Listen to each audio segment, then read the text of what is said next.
Sword of Coming, episode 240. Untuk melihat video selengkapnya, sahabat bisa kunjungi playlist yang telah Sabta Novel sediakan. Yuk mari, kita berimajinasi bersama dan masuk ke alur ceritanya.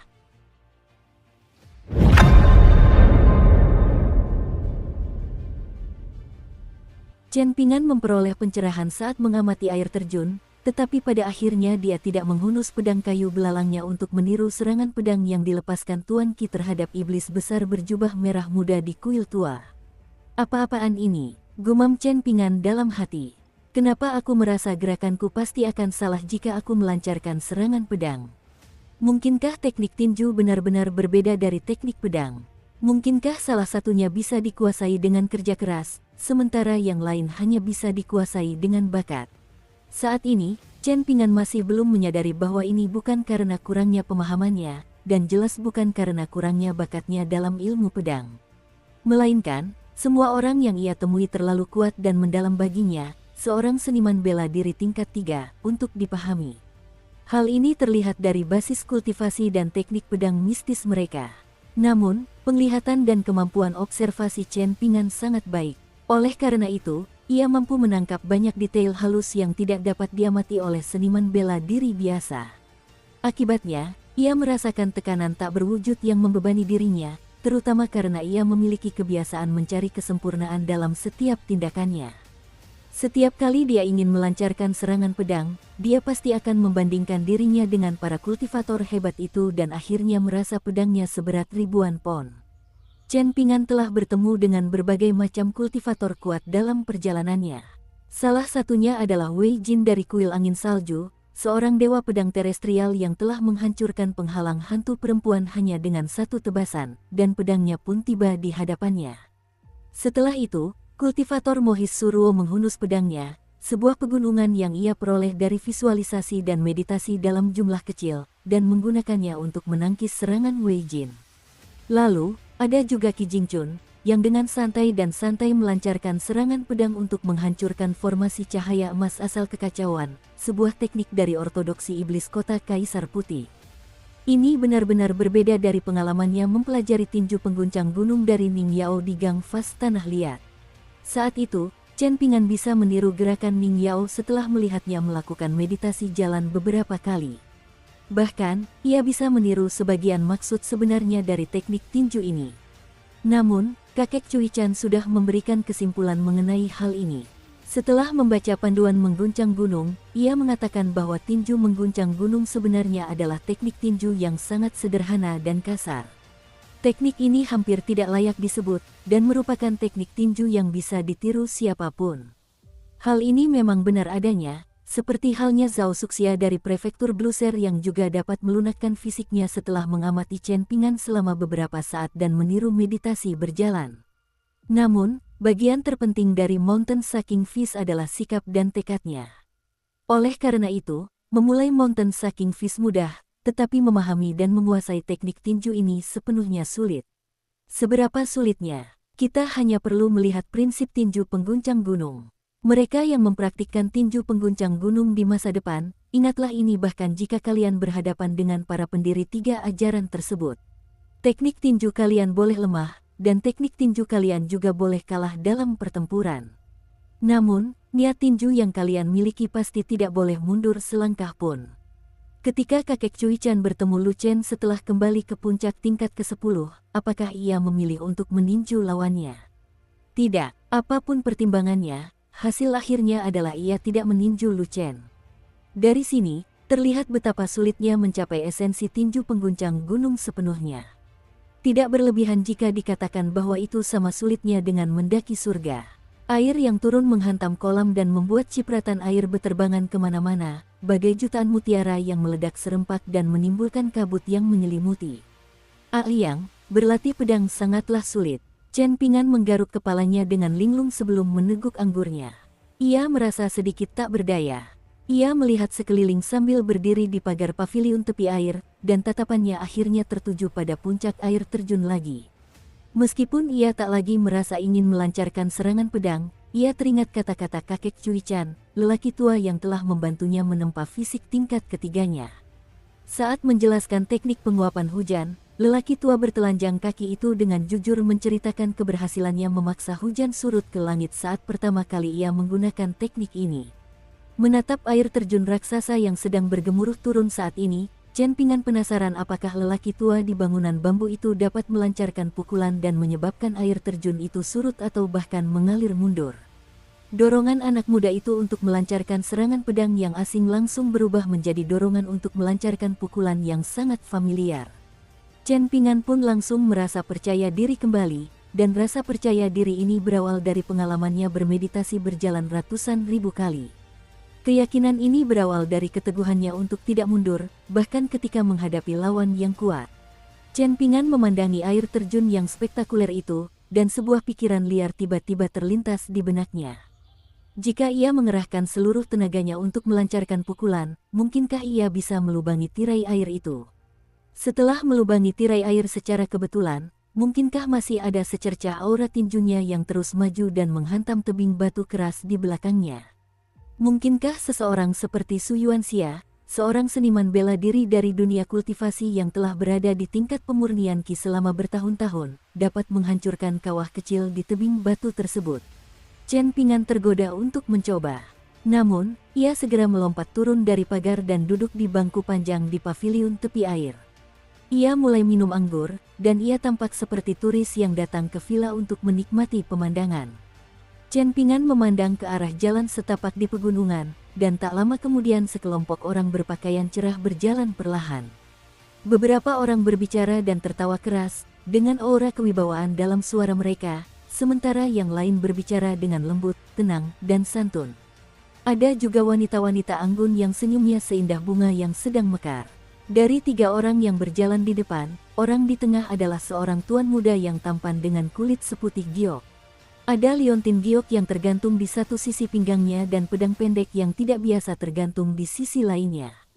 Ia tampak berwibawa dan luar biasa. Di sebelah kirinya, seorang pria paruh baya memegang pedang. Pria ini berjalan dengan aura sekuat dan sehebat naga dan harimau. Saat ini, ia sedang melihat sekeliling dengan ekspresi puas. Di sebelah kanannya, seorang cendekiawan muda mengenakan sapu tangan persegi dan memegang kipas lipat. Beberapa wanita dan gadis muda berada di belakang mereka bertiga, mereka semua memiliki watak dan penampilan yang luar biasa.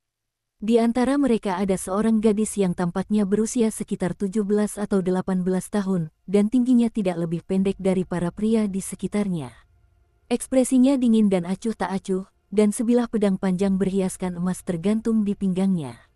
Pedang itu berada dalam sarung yang sangat indah, tetapi cara ia mengenakannya sangat aneh dan tidak biasa. Pedang itu diikatkan di pinggangnya dengan arah terbalik, persis seperti milik pria paruh baya itu. Ia melirik kotak pedang kayu lokas di punggung Chen Ping'an sebelum melirik labu anggur merah di pinggangnya. Ia tidak bisa menentukan latar belakang atau tingkat kultivasi Chen Ping'an dari benda-benda ini, sehingga ia segera kehilangan minat pada pemuda itu. Lebih jauh di belakang, ada rombongan pengawal dan pengikut. Kebanyakan dari mereka adalah pemuda-pemuda tegap dengan aura yang mengesankan dan tatapan tajam. Di antara mereka, seseorang dengan busur bertanduk sapi tersampir di punggungnya adalah yang paling menarik perhatian. Aura dunia kultivasi yang tak terlukiskan menyapu ke arah paviliun tepi air. Jalan setapak pegunungan menuju air terjun Sweetwater Villa menemui jalan buntu, dan tujuan akhir jalan setapak itu tak lain adalah paviliun tepi air. Jalan setapak itu sempit, dan hampir tak ada ruang tersisa saat sekelompok orang berjalan di sepanjang jalan setapak itu. Karena itu, Chen Ping'an terpaksa tetap berada di paviliun tepi air untuk sementara waktu.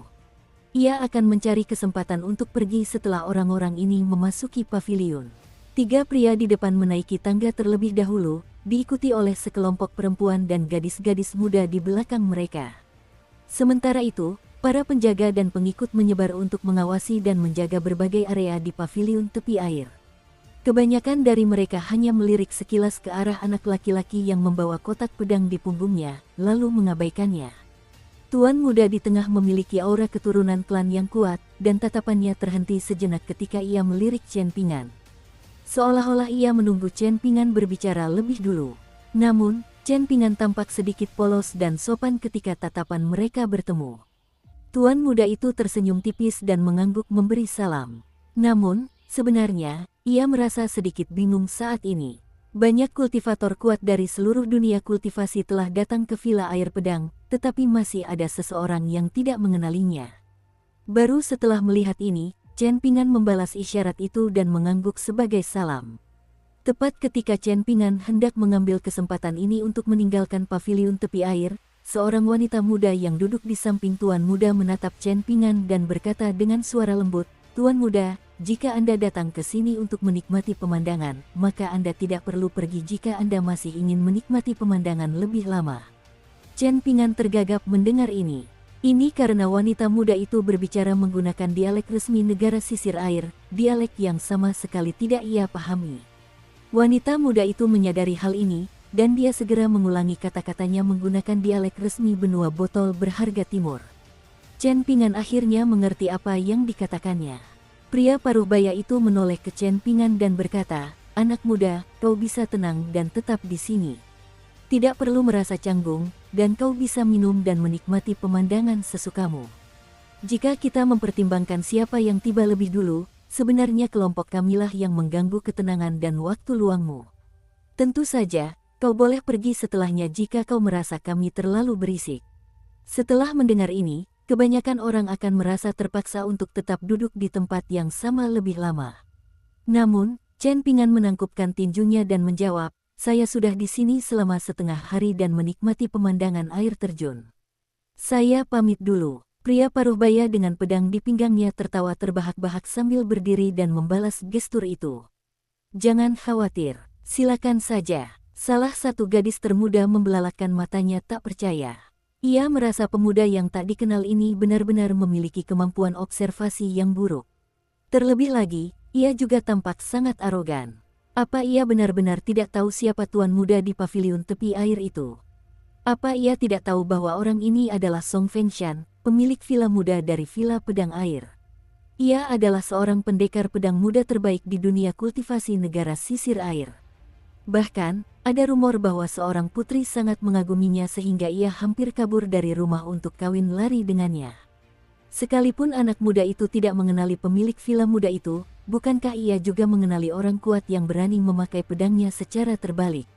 Pria paruh baya yang menangkupkan tinjunya ke arah Chen Pingan tampak sangat ramah dan mudah didekati, sama sekali tidak seperti sosok kuat dari dunia kultivasi. Namun, kenyataannya, ia adalah pemilik Villa Unruli Saber Villa saat ini, sebuah villa pegunungan yang sama terkenal dan kuatnya dengan Sweetwater Villa. Ia adalah seorang Grandmaster pedang tingkat tinggi yang tersohor di negara sisir air, dan pernah menjelajahi dunia kultivasi di lebih dari selusin negara. Kekuatan dan kehebatannya dikenal luas, bahkan pendekar pedang Song Yusao secara pribadi memuji keterampilan pedangnya sebagai brilian dan hanya sehelai rambut lagi untuk mencapai tingkat bela diri dewa. Gadis muda itu diam-diam terhibur, dan merenungkan apakah anak laki-laki yang tampak miskin ini adalah anak muda yang baru saja memasuki dunia kultivasi. Atau mungkin dia pencuri nekat yang telah menyelinap ke Villa Air Pedang, sehingga dia tidak berani tinggal di sana terlalu lama. Haha, semuanya akan sangat menarik jika memang begitu. Chen Pingan keluar dari paviliun tepi air dan menuruni tangga. Namun, sebuah suara dingin tiba-tiba terdengar dari belakangnya. "Tunggu sebentar." Chen Pingan berbalik dan melihat gadis yang memakai pedang terbalik itulah yang berbicara. Ia berjalan ke puncak tangga dan menatapnya, lalu bertanya, "Siapa gurumu? Apakah kau dari sekte pedang di negeri pakaian warna-warni atau negeri elem kuno?" Meskipun gadis muda itu tampak agak sombong, Chen Pingan tetap menggelengkan kepala dan berusaha sebaik mungkin untuk tetap bersikap sopan saat menjawab, "Saya berasal dari tempat yang lebih jauh di utara, dan saya mengunjungi Villa Air Pedang bersama teman-teman saya karena kami mendengar bahwa Tuan Muda Villa akan dicalonkan sebagai pemimpin aliansi dunia seni bela diri di negara sisir air. Kami ingin mencari kesempatan untuk memberi selamat kepadanya." Tuan muda yang tampan itu tersenyum tipis. Sementara itu, sang cendekiawan muda mengayunkan kipas lipatnya pelan dan bercanda, "Dewa hadir, namun manusia tak menyadarinya." Pria paruh baya itu menatap gadis muda itu dan mendengus, "Dasar pecandu bela diri cilik, jangan tidak sopan pada tamu lain. Apa yang kukatakan tadi? Kau tidak boleh mencoba bersaing dan beradu argumen dengan semua orang setelah meninggalkan Unruli Saber Villa." Gadis muda itu meletakkan telapak tangannya di gagang pedangnya, menyebabkan ujung pedang itu sedikit miring ke atas dan tepat mengarah ke Chen Pingan yang berdiri di dasar tangga. Ia sama sekali mengabaikan kata-kata pria parubaya itu sambil terus menatap Chen Pingan dan bertanya, apakah kau berada di tingkat kedua atau ketiga seni bela diri? Sudah berapa tahun kau berlatih pedang? Chen Pingan mengerutkan kening dan menangkupkan tinjunya. Ia lalu berbalik untuk pergi, tidak berencana untuk berinteraksi lagi dengan gadis muda dari klan kuat di negeri sisir air ini. Chen Pingan memang santai dan sopan, tetapi bukan berarti ia tidak punya prinsip dan prinsip sendiri. Ketika berhadapan dengan orang asing, Chen Pingan tidak akan memprovokasi mereka, tetapi ia juga tidak akan takut. Dukung terus channel YouTube Sabta Novel. Kai Jinjian, Funan Hua, si kera pemindah gunung, ular piton putih yang telah dibunuhnya di Gunung Gotabel, para pejabat dan pengawal di kapal yang menyeberangi sungai Embroidered Flower, Cui Chen muda yang menolak untuk muncul dari dasar sumur tua di negara Yellow Court, dan hantu perempuan yang jiwanya telah dia musnahkan dengan tinjunya sambil mencekik lehernya di kuil tua belum lama ini. Semua individu ini telah mengalami murka anak muda itu setelah melewati batasnya. Gadis muda itu menyeringai dingin sambil mencibir pelan, sampah sepertimu masih punya muka untuk berkeliaran di dunia kultivasi dengan pedang di punggungnya. Berani-beraninya kau memasuki villa air pedang. Mungkin orang yang mengajarimu ilmu pedang hanya mengajarimu menjadi pengecut, ya. Pria parubaya itu merasa sedikit jengkel dan tak berdaya. Temperamen putrinya memang selalu seperti ini sejak lahir, dan itu sungguh temperamen buruk yang menyebabkan banyak masalah. Namun, terlepas dari bagaimana ia menggerutu tentang hal ini, pria parubaya itu tetap sangat bangga dengan bakat bela diri anak tunggalnya. Ia tidak menyembunyikan harapannya, dan secara langsung mengumumkan bahwa putrinya tidak akan menikah dengan orang luar. Sebaliknya, suaminya harus masuk ke Unruly Saber Villa.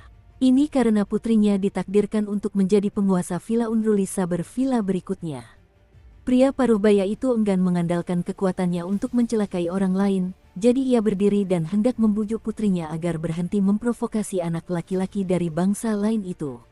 Lagi pula, seni bela diri perlu menjunjung tinggi nilai-nilai luhur bela diri sebagai hal terpenting. Keahlian bela diri hanyalah hal sekunder. Namun, ia tahu putrinya sungguh tak mau mendengarkan prinsip-prinsip lama ini. Bukan hanya putrinya, tetapi para jenius muda di dunia kultivasi saat ini pun tak tertarik pada ajaran-ajaran ini. Siapa di antara mereka yang tak menganggap ajaran ini sebagai kentut? Wajah mereka akan dipenuhi ketidaksabaran, dan mereka akan mendengus hina di belakang para tetua. Keajaiban muda paling mengesankan dan terkenal di negeri sisir air selama 10 tahun terakhir tak lain adalah sang kepala villa muda yang duduk di paviliun tepi air. Ia sudah berada di tingkat keempat seni bela diri di usia yang begitu muda, dan ia telah mendapatkan gelar pendekar pedang kecil untuk dirinya sendiri. Setiap kali Song Fengshan perlu melancarkan serangan pedang, terlepas dari apakah ia ditantang oleh orang lain atau ia sendiri yang menjadi penantangnya, ia pasti akan membakar dupa, mandi, dan berganti pakaian baru yang belum pernah ia kenakan sebelumnya. Dan ia tidak akan pernah membiarkan lawannya lolos hidup-hidup. Namun, keajaiban pedang yang membunuh dengan penuh tekad ini kemungkinan besar akan menjadi Grandmaster tingkat kelima termuda dalam sejarah Water Combination. Setelah naik ke tingkat kelima di usia 30 dan mengalahkan Dewa Pedang Bambu Hijau, Song Fengshan berhak menyandang gelar Dewa Pedang. Saat itu, kakeknya, Dewa Pedang Song Yusao, pasti masih hidup. Dan sekarang, setelah Dewa Pedang Negeri Pakaian Warna-Warni itu wafat, siapa di antara belasan negeri di sekitarnya yang masih bisa menandingi Villa Air Pedang? Ini adalah alasan penting mengapa dunia kultivasi Water Combination bersedia menyerah kepada junior ini. Namun, Song Yusao jarang menunjukkan dirinya selama beberapa lusin tahun terakhir, dan ini mencerminkan kekecewaannya terhadap dunia kultivasi saat ini. Konon, kakek dan cucu ini tidak memiliki hubungan yang baik satu sama lain, dan konon sang santo pedang tua itu sangat tidak menyukai cucu iparnya yang lembut di luar tetapi kejam di dalam.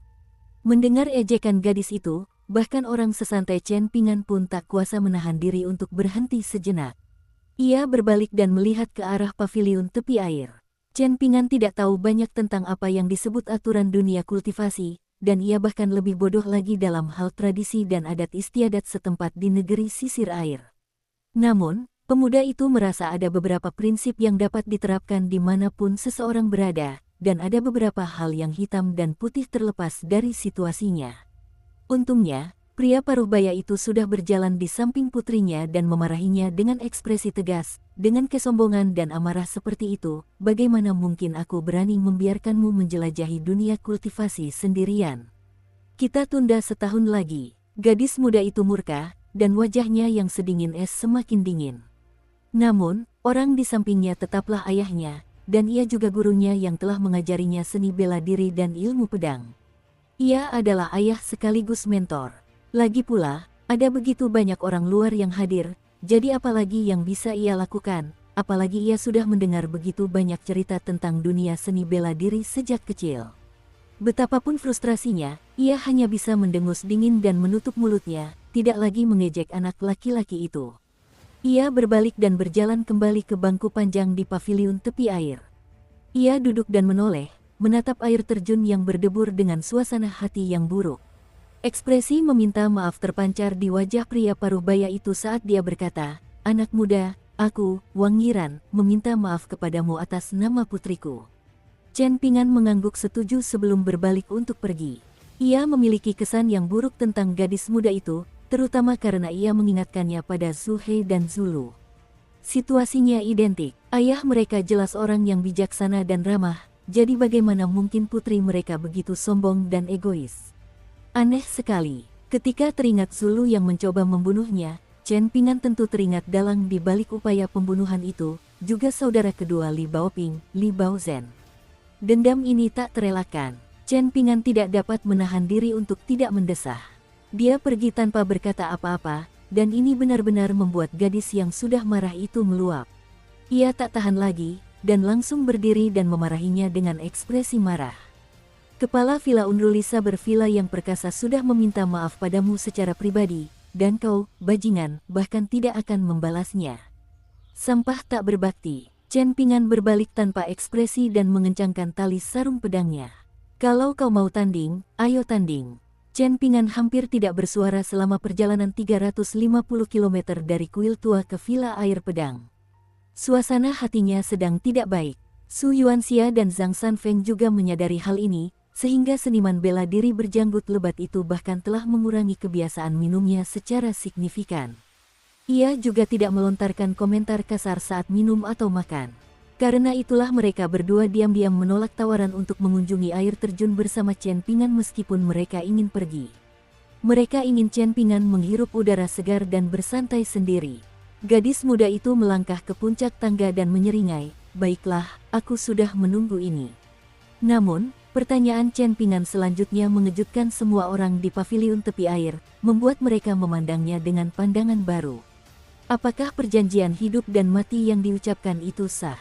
Anak muda, tanding boleh saja, dan aku tidak akan ikut campur apapun hasilnya, kata Wang Yiran, Grandmaster pedang ternama dari negara sisir air, dengan nada tegas. Namun, aku tidak ingin melihat pertarungan hidup dan mati. Kalian berdua bisa tanding sampai pemenangnya ditentukan. Bagaimana menurutmu? Gadis itu hendak mengatakan sesuatu, tetapi Wang Yiran langsung memelototinya dengan tatapan tajam. Gadis muda itu hampir belum pernah melihat ekspresi sekeras itu di wajah ayahnya sebelumnya, jadi ia langsung ketakutan dan terdiam. Ia tidak berani membantah lagi.